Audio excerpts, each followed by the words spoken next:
مساء الخير الزلف اللون. ها نحن ككل سنة نستقبل امتحان بكالوريا. هذا الامتحان ليقلقكم ولكن يفتح لكم أبواب المستقبل.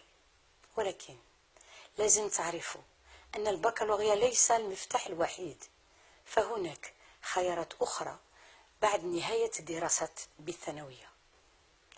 للأولياء أقول أكدوا باستمرار لأبنائكم أن الحياة هي قبل كل شيء سلوك أخلاقي. قولوا لأولادكم أنكم تحبونهم وتساندونهم مهما كانت العلامات التي يتحصلون عليها ومهما كانت نتائجهم في الامتحان.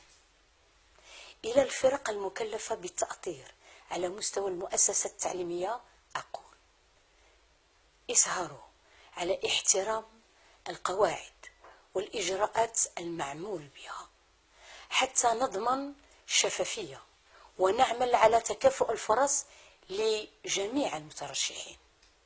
إلى المترشحين لامتحان البكالوريا تلاميذي الأعزاء أقول: المستقبل بين أيديكم. نحن فخورون بكم لأنكم تتحكمون في الأدوات الرقمية الحديثة، ولكن هذه الأدوات تستعمل أحيانا لأهداف غير قانونية، مما يعرض أصحابها لعقوبات صارمة.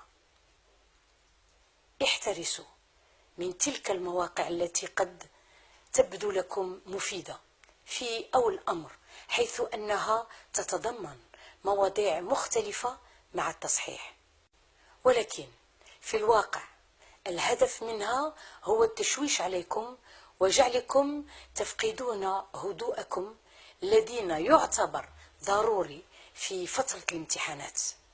أطلب منكم تركيز على كل المعارف التي تم دراستها خلال السنة والاعتماد على قدراتكم الشخصية، لأن التركيز والثقة في النفس هما أفضل طريقة وضمان الوحيد لتبني السلوك السليم، لنكون جميعا حصنا منيعا ضد الرذائل التي تسبب فيها بقدر كبير الغش في الامتحانات المدرسية.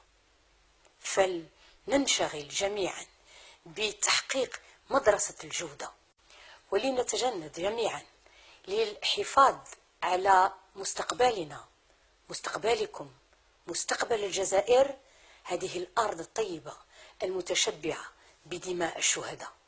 إن مستقبلنا تحدده الأعمال التي نقوم بها اليوم. بالتوفيق وحد سعيد للجميع. أفود أمجاز.